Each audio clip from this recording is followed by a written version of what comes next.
The following is a Tony Lasano podcast, an Opie show on the Radio Misfits Podcast Network. This is Free Kicks.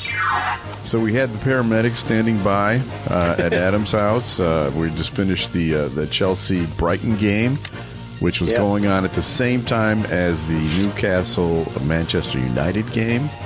And these are crucial games because of the Europa League slots that are at stake here. Mm-hmm. And Adam is a big Chelsea fan. And, well, you know, let's just launch the show because it is time for Free Kicks. Yep. And now, Free Kicks. Free Kicks with Illinois Youth Soccer Association's Director of Coaching, Adam Howarth, and Rick Kemper. So this has been a really fun week of watching Premier League football. Just important games every single day of the week. It's been so much fun, hasn't it? Oh, love it. This is the best time of the year. Yeah. Can't wait till Sunday as well with all the games at the same time. That's the best day of the year. Yeah, so but fun. Let's talk about this. Let's talk about what just happened because as we talked about last week, Tottenham was teetering on that fifth slot. Now they're really teetering. It looks like going into the final game of the season, if Tottenham doesn't win, Chelsea, who has been, you know, a mid-table team all year long, has suddenly found their groove, and they just came back and they just won this big game 2-1 versus Brighton, and it was a barn burner. It was great. Good game. Yeah. Looking very comfortable at 2-0, and then we get a red card for Reece James. He's going to be out. Just came back from injury, and he's got a red.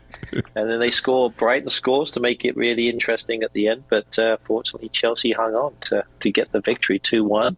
And then it worked out great because Manchester United beat Newcastle. Yeah. At the same time. So now Chelsea jumped over Newcastle, and they're now 3 points clear of them, and then just 3 points behind Tottenham. So how about that? That was pretty exciting stuff. Definitely, yeah. I give a lot of credit to, I think all the players, with the Chelsea players at the end. I mean, they've done a fantastic job to finish up really strong, especially, like you said, they were very much a mid-table team. Give Pochettino a lot of credit. They found a way to make things happen at the end of the season. And this is when it all counts. It doesn't matter what happened before because that's true. All that we're going to remember is where they finished, and they've got a chance to finish fifth. It's going to depend on Tottenham losing it, but if Tottenham lose and Chelsea wins, they will be in fifth place. And even if they finish in sixth place, it looks like they are not going to have 2 years in a row of not playing in Europe at all. That's right. Right. Exactly. They'll have at least some game that they'll be playing in, or some. Yeah, yeah. Probably that would be probably the conference league, which is that third tier. Right. You know, obviously Chelsea's hoping just for the Europa League. We're just outside the spots, which is a very real possibility. Okay. Well, as you mentioned, this coming Sunday, you got to be watching. It starts at 10. Every game starts at the exact same time. And, you know, as it turns out, there's not as much at stake as we thought there might be. Yeah. For instance, the Champions League slots are all set. You've got Man City, Arsenal, Liverpool, and Aston Villa. And how about Aston Villa? Yeah. Came back with a big point to clinch their spot. And really, actually, to be fair, the spot was clinched when Tottenham lost to Manchester City yesterday. But yeah, absolutely fantastic for Villa to be in the Champions League next year for the first time. Big club, no question. They've won the Champions League, formerly known as the European Cup, back in the 80s. I remember watching that game as a little kid. So they've won it before, but I don't think they'll be winning this next year, but they'll certainly have a nice little run in the Champions League, that's for sure. Yes, the only thing that's still up for grabs in that top tier is who's going to win it all. Yeah. And really three things can happen. as I see it, and as anyone sees it, if Man City wins Sunday, they win their 4th title in a row. And it looks, like they're probably going to do that. But if you're an Arsenal fan, don't give up hope yet, because if Man City draws or loses that game, their last game of the season, Arsenal can still win it. Even a draw for Man City is good enough to get Arsenal into the title as long as they win their last game. Right. Yeah, exactly. Arsenal has to win. Doesn't matter. I mean, all they can do is win. And then obviously depends on what happens with Manchester City. The goal differential has definitely shrunk recently. It's only 1 now in terms of the change. So, but still 1 it's good is enough. Good enough. It's Exactly. good enough. 1 is good enough. So as long as they win and Man City gets a draw or heaven forbid loses, which would be amazing, especially because Manchester City is at home. Right. Arsenal will win the league. Yeah. So and Manchester City, not known for choking. No. Yeah, I really can't. I mean, it's been a great run. I mean, these two teams have obviously been the best two teams in the league. It's a shame that Arsenal can't get something out of it, but they've had a great run. 86 points. They've won 27 games. I mean, that's amazing. I think if I read something before, they've actually won more games than what they did when they won the league, when they were unbeaten in the league. Right. And so it's one of those things that in many years it would have been good enough to win the Premier League, but not this year. Yeah. So we'll see. So that's a game we need to watch. For sure. The relegation battle is also not that interesting because Luton Town still mathematically is not eliminated. Yeah. But let's face it, right? Yeah, it's not going to happen. Unfortunately, Luton's going down. The biggest thing is this 12-goal differential. Yeah. So Luton basically have to win by 6, and then in the other game, Nottingham Forest has to lose to Burnley, who's already been relegated by 6. Yeah, So- it's just that ain't gonna happen. So yeah, Never gonna happen. It's so that's been really tough. I mean, you and I know we both chatted about. We was hoping that it was going to come down to that last game. That would have been Burnley, Nottingham Forest would have been to play for everything. That would have been must watch. That would have probably been more interesting than whoever wins the league. Right. Just because there's you could sense the desperation in that game, because that's what it is. It's you win the league or you lose the league, right? That's great. You've got nothing to. It's you lose, it's okay. You win, it's great. Yeah. But if you lose and then go down, that's talk about the worst.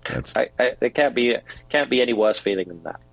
So it looks like the 3 teams that came up last year will be the 3 teams that go back down. So right. I guess what we should talk about is who's coming up. We should talk about who's being promoted. We've already mentioned that Leicester City has been promoted since we last spoke. I think Ipswich is now officially in. So that leaves the semifinal playoffs. There is a playoffs in the championship. And the 4 teams that are still left is Norwich, Leeds, West Brom, and Southampton, all of whom have recently been in the Premier League. That's right. And good matchups: Norwich versus Leeds. You got West Brom versus Southampton. Why don't you tell us what you see coming in this playoffs? Yeah, well, it's perfectly poised because they basically play a 2-leg home and away. And the first legs in both games were 0-0. Right. So nothing really took place. So really it's a 1-game playoff. Yeah. That's really what it is. It's Norwich is at home against Leeds. West Brom is at home against Southampton. So if you think about that as an advantage, maybe that's part of it. They'll play Thursday and Friday of this week. We're recording this on the Wednesday. So that's basically going. I apologize. I flipped that around. It's Leeds are at home against Norwich. Southampton's at home against West Brom. So those are the 2 teams. I apologize. I was reading it wrong. So used to at something. That's the American thing, isn't it? It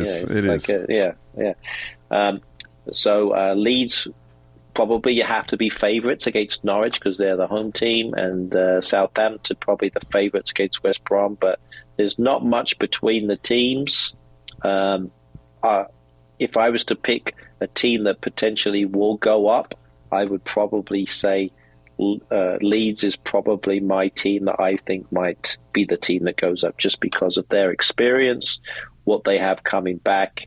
They've had some playoff curses before, but they've got your favourite German in charge, Mr. Daniel Farke. That's right. We just love saying that name, Daniel Farke. That's the guy. All right. So, so when are those games going to be played? So they're playing this week. So they're playing Thursday and Friday, and then the final will be the following weekend, and that will be at Wembley. They call that the biggest game, the most expensive game ever, because whoever wins that goes to the Premier League and gets all the money. Okay. So everything's kind of fallen into place. We're going to come back. Obviously, we're going to have one more show to talk about what's going on there, and that's going to be coming up next week. Free Kicks is brought to you by the Illinois Youth Soccer Association.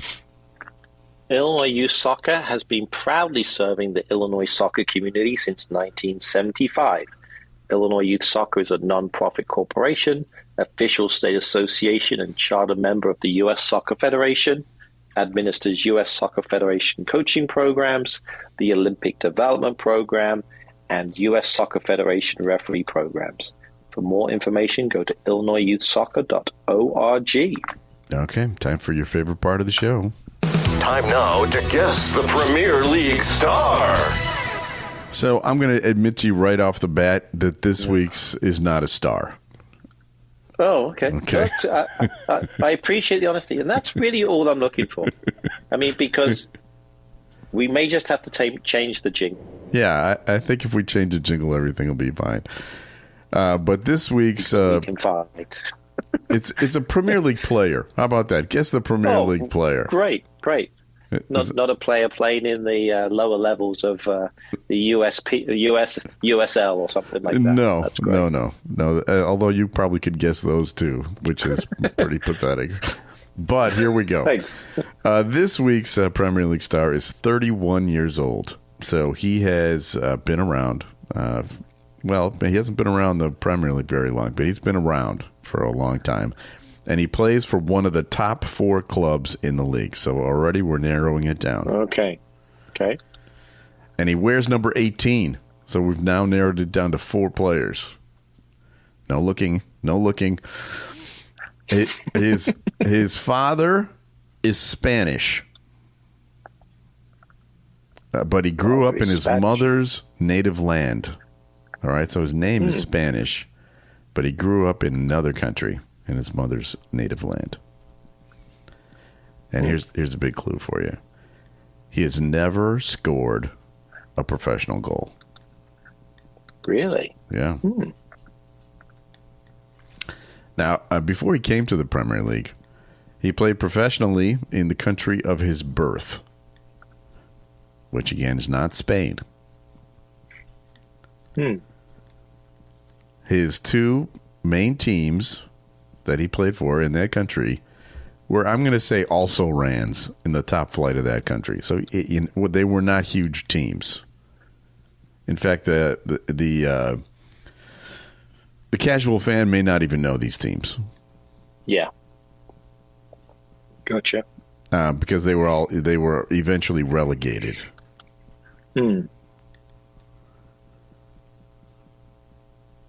Okay. Got any shots?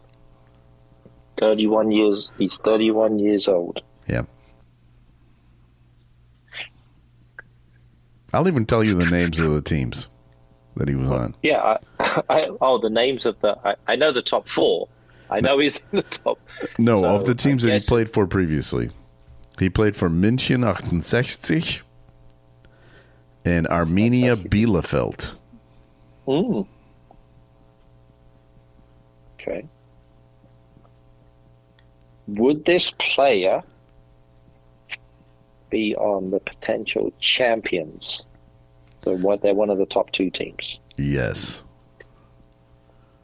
Now you got to cut down to 2 players.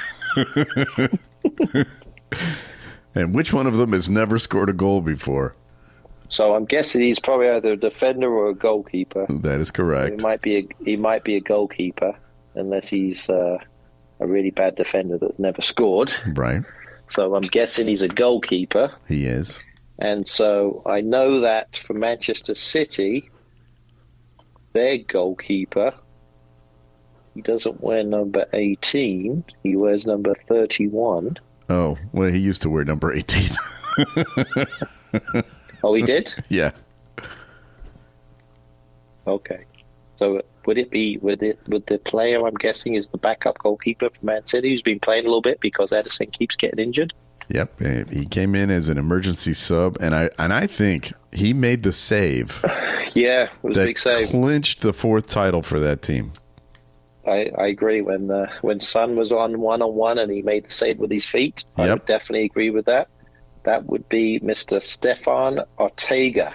Yes. That was an amazing moment if you're a Manchester City fan, because Ederson gets hurt, right? Mm-hmm. And gets hurt pretty badly.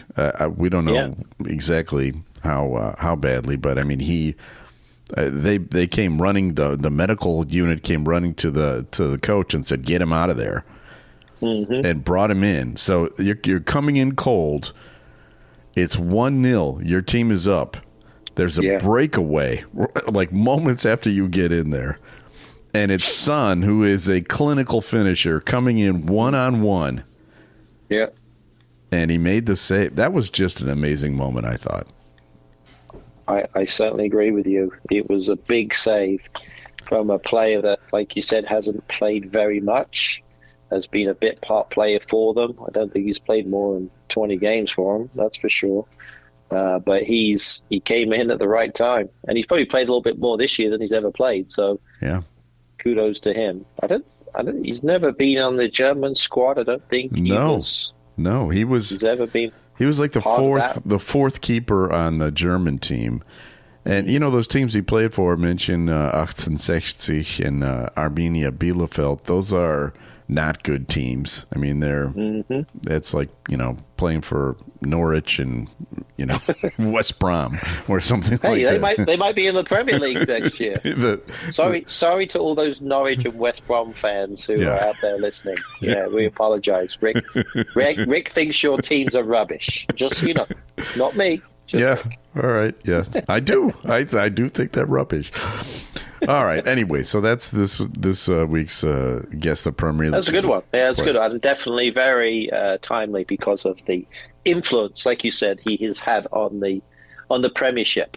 Yes. Potentially Man City's 4th in a row. Yeah, that's right. Which has never been done before. Never been done. So, you know, I like to do this odd stat of the week, and this week I went looking into some of these relegation battles, and the teams. There have been 6 teams. There are only 6 clubs in the history of the Premier League, which, granted, only goes back to 1992. But there have been 6 teams that have never been relegated from the Premier League. Can you tell me who they are? I could give it a good go. Okay. I'm going to go with Chelsea. Yep. Man United. Yep. Arsenal. Yes. Liverpool. Right. Everton. Yep. One more. Ooh. Your favorite team. My favorite team. Your favorite team that you like to mock. Oh, yeah, Spurs. Of course they are. That's right. There you go. 6 teams, yeah. Isn't that something? Everybody else has been relegated. Yeah, it's amazing, yeah. When you think about it, and, you know, those Man City fans out there who just started supporting them since they got good. Yes, they were in the second. They were actually in the third. They were actually in the third tier of English football. They were in the same league as Wrexham as right now. Yeah, that's how bad they were. That's true, and you know, in our lifetimes, it wasn't that long ago. No, definitely not long ago. And so I started looking into, you know, which teams have been in the top flight forever. All right. There has not been a single team that has never been relegated out of the top flight in the history of English football. Not one. Wow. But there is one team that has gone 104 years in the top flight. I think I know who that is. Who is it? Everton. No. No? Nope. Is it one of those six? It has to be one of those six. It's one of those six. Maybe Arsenal then. It is Arsenal. So Okay. congratulations to Arsenal. That's a fairly good streak. Yeah, that's a really good record to have, yeah. I can see that. Well, I know Chelsea spent a lot of time in the old Division 2 back in the day. Man United for sure, Liverpool. Yeah, that makes sense. I thought Everton had also had a good run at it, but Everton is the second best, and that's going back to 1951. Yeah. Which is, pretty good, but not 100 years good. Yeah, right before you was born. Yeah, that's it. Yeah, that's we're just kidding. Just jokes. I deserve that one. I deserve it.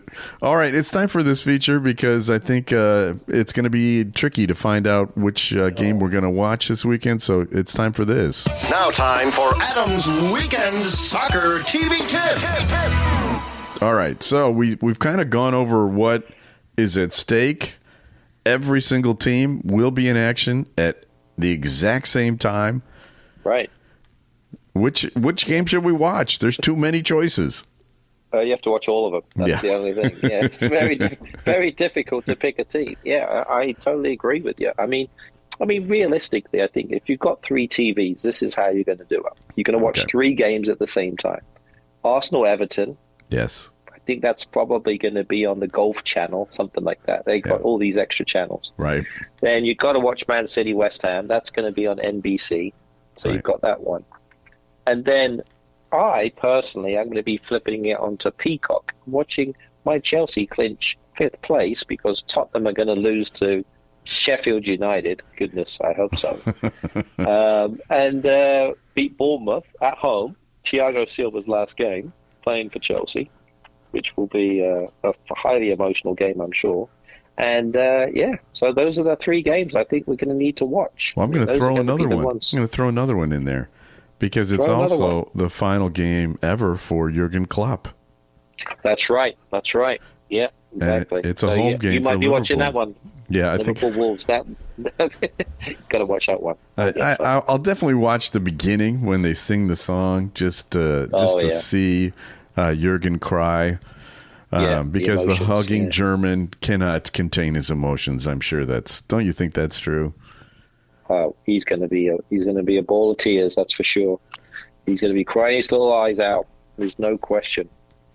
While we're talking about the coaching thing, and before we wrap up the show, there's going to be some changes in the managerial ranks heading into next season, and Liverpool is one of the big ones. But it won't be the only one. Why don't you tell me some of the other ones that you think we should watch out for? Yeah, it's an interesting one because there's so many changes. I mean, there's still. I look at my team, Chelsea. There's potential of a change. I don't think there will be. Pochettino has obviously made some things go, but he's talked a little bit about maybe some issues there. Obviously, Liverpool, like you said. I think Man City and Arsenal are going to stick around. That's not any issues. Was Poch the one that said when was asked if they wanted him back, he said, "Well, maybe I don't want them back." Is he the one that said that? I don't know. He might have insinuated it. He's very difficult to understand at times. That's a good point. He has a very strong Argentinian accent. That's true. I think he's kind of ahhing, but I just can't see the club doing it. They've stuck with him at this point, and obviously things are moving in a good direction. The ones that are definitely going to be West Ham United are going to have a new manager, David Moyes. It's his last game as well. Yeah, that's another one. That's another one. He's already said he's leaving, and Julian Lopetegui, who was formerly with Wolves, it looks like he's set to take over. The big one, obviously, arguably the biggest club in the world, Manchester United. whether or not Ten Hag comes back, I just can't see it. Yeah, even with the win today, it's kind of a meaningless win, isn't it, for him? Yeah, I think so. I'll give them credit, and I think the commentator said they're certainly competing. They're playing hard. They're working hard. And they didn't play poorly against Arsenal on the weekend either. Yeah. It's just they don't have any cutting edge to their team, and that's been part of the problem most of the season. I mean, think about it. They've conceded more goals than they've scored. I know. That's not good enough for Manchester United. That's not who they are. Now, even with all the injuries, it's still Manchester United. Yes, exactly. And I think everybody else is pretty much the same. Newcastle United might be a bit of a surprise. I mean, they dropped down a little bit from where they were last year. Again, similar to Chelsea and Liverpool and Manchester United, lots of injuries. Brighton, lots of injuries. De Zerbi might be a manager that I think that is going to be very highly rated. He might move on to somewhere else. So watch that space there. So, yeah, there's a lot of happenings that could be taking place. I think those are the big ones for sure. Okay. Well, we've got a great weekend of soccer viewing ahead of us. Free Kicks is brought to you by Green White Soccer Club.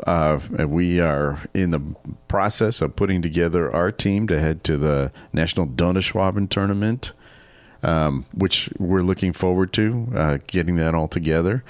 That's greenwhitesoccer.org is where you find that club, which has teams at every age, starting at U8 all the way over 50. It's greenwhitesoccer.org. All right. We have people to thank. We need to thank our executive producer, Tony Lasana, with Opie Shows. Thank you, Tony, for all your hard work. We also have to thank Ed Silla with the Radio Misfits Podcast Network. Great Talk Radio isn't dead. It just moved to a better place, RadioMisfits.com. And we'll be back again next week with our final episode of the season, our final episode of Free Kicks. The proceeding was a presentation of the Radio Misfits Podcast Network. Find our other great shows on iTunes, Stitcher Radio, and at RadioMisfits.com. Thank you. This has been a presentation of Opie Productions. Tony, can you shut up?